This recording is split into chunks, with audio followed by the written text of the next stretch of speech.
दृश्य जगत की चैतन्यता, अनिवार्यता, असतता तथा ब्रह्म से अभिन्नता का प्रतिपादन। योग वशिष्ठ में श्री योग वशिष्ठ जी कहते हैं, रघुनंदन, चिन्मय परमात्मा ही इस दृश्य प्रपंच के रूप में फैला हुआ है। इसलिए ये गड्ढे, घट और पट आदि सब पदार्थ वस्तुतः शुद्ध चैतन्य स्वरूप ही है।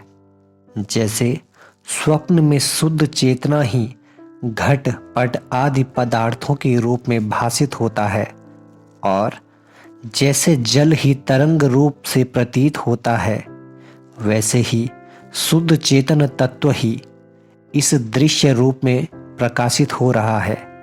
तत्वज्ञ पुरुष घट पट आदि समस्त भौतिक पदार्थों को ब्रह्म घन, चैतन्य घन, परमार्थ घन और शांत स्वरूप एक रस आनंद घन का ही प्रसार मानते हैं।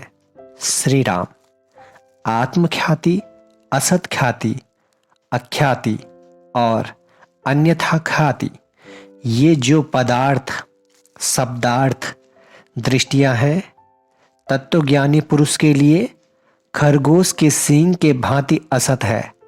इनमें से कोई भी संभव नहीं है।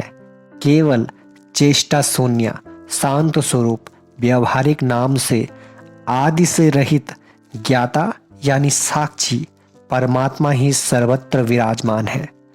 वह जो भी चिन्मय मात्र प्रकाश के स्फुरण से आकाश स्वरूप शरीर मूर्त जगत, जो कि बिना दीवाल के चित्र सा पदार्थ की सत्ता मात्र है, प्रतीत होता है, वास्तव में अविनाशी ही है। जैसे जल में तरंग होती है, उसी प्रकार शांत स्वरूप परमात्मा में सदा और सर्वथा वह जगत चिन्मय रूप से ही विद्यमान है। जगत जिस रूप में प्रतीत हो रहा है, वैसा ही प्रतीत होता हुआ भी चेतन आकाश रूप होने के कारण ना सर्वथा असत ही है और न सत ही है। सारा दृश्य कुछ है और नहीं भी है, सर्वथा अनिर्वचनीय है। जिस रूप में इस जगत की स्थिति है, ऐसा ही इसका रूप है या ऐसा नहीं है। यह सत है या असत है।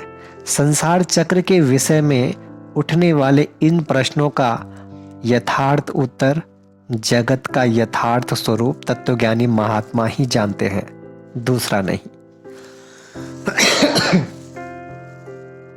रघुनंदन, चिन्मय आकाश में ही जो चिन्मय आकाश का स्फुरण हो रहा है, उसी ने उसी को जगत समझा है। तत्वज्ञान होने के पश्चात वह जगत कहाँ टिक पाता है।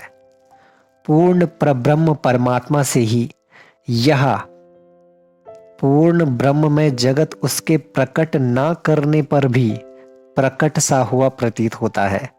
यह प्रतीत भी ज्ञान स्वरूप परमात्मा ही है, जो स्वयं मेरे अनुभव में आ रहा है। उस आत्म तत्व को इस प्रकार अत्यंत विशद रूप से बारंबार उच्च स्वर से प्रकट कर रहा हूं, तो भी कुछ मंदधारी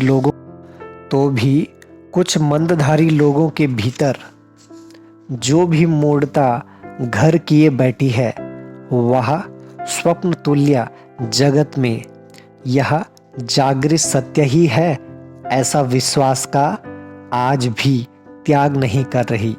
यह महान खेद का विषय है। जो समझदार होने के कारण तत्वज्ञान का अधिकारी है, वह भी उस भ्रांत धारणा को शीघ्र नहीं छोड़ रहा। यह कैसा मोह है।